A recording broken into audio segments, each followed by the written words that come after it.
is Rob Weinberg, and on this channel we empower people to take control of their futures through expert mortgage, financial, and real estate strategies. If it's your first time, go ahead, hit that subscribe button, and get notified on all of our future content. I wanted to do an impromptu lesson here with you guys about the hidden pitfalls of down payment assistance, most specifically, dirty little secret that realtors and loan officers don't talk about when it comes to down payment assistance. And I guess I'll give you some context here in saying that I do agree and offer down payment assistance to my clients, but I only feel that down payment assistance is appropriate in circumstances. And one of the biggest things is you need to be able and willing to stay in that property for a minimum of 3 to 5 years, generally at least 5 to 7 years, to really make it worthwhile to get down payment assistance. And the reason why is when you get down payment assistance, you are putting no down payment. So you have no equity in that home. In some cases, like a client I spoke to yesterday, they actually have negative equity in their home because they borrowed so much extra money for closing, etc. It's putting them in a position now where they're not able to refinance, even though it potentially could benefit them to refinance. And it's because they took the down payment assistance. So I want to give this information to everyone who's considering down payment assistance to reconsider it. If you have the 3 to 5% down, put it down. It's going to give you so much more options in the future. Also, generally speaking, and not all, but most cases, down payment assistance loans are more expensive than regular conventional or government-backed mortgages. There's an extra risk lenders are taking with down payment assistance, and that's shown in the interest rates that are being offered. Again, not in all, but in most cases.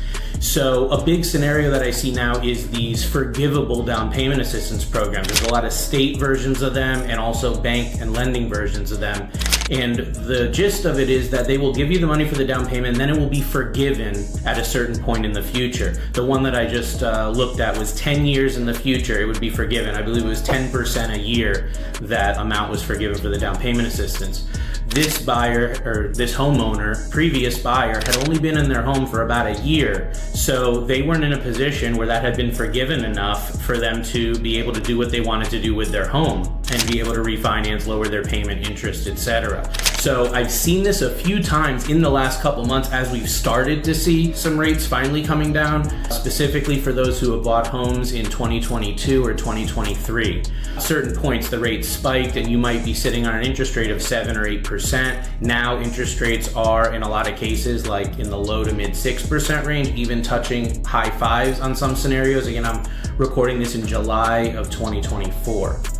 So if you're someone who took down payment assistance, you want to make sure you know what you were getting into. You want to make sure you know your options, not only for refinancing, but also selling. So if you're someone who's looking at down payment assistance, ask your loan officer these questions. Know what you're getting into. Don't just take their word that, oh yeah, you can refinance in 6 months or a year, because in a lot of cases I'm seeing that is not the case. I make sure all my down payment assistance clients know it's not a given that you're going to be able to refi in 6 months, a year, even 2 years. You need to be prepared, able, and willing to stay in this mortgage for a while, for at least several years. Let's talk about selling for a second. I've seen scenarios where people have to sell their home after a short period of time. They get a job transfer, medical emergency, they need to move for some major reason, they don't have a choice. Unfortunately, with down payment assistance, it makes it very, very difficult or impossible to move. And the reason why is because you borrowed all that extra money or you have that extra forgivable loan on the title, that's gonna have to be dealt with during the time that you're in the home if you're trying to sell it, refi, or do anything. So it creates a scenario where you're not gonna have enough money to pay closing costs and a realtor fee in most cases. Now I know in some areas, especially Connecticut, we've seen home values skyrocket in the last year, so this is a very local thing. Real estate is local. But I think it's important to play it safe and not look at, oh, the home values went up this much last year, that's what's gonna happen, because it's not, okay? Real estate's constantly changing and evolving.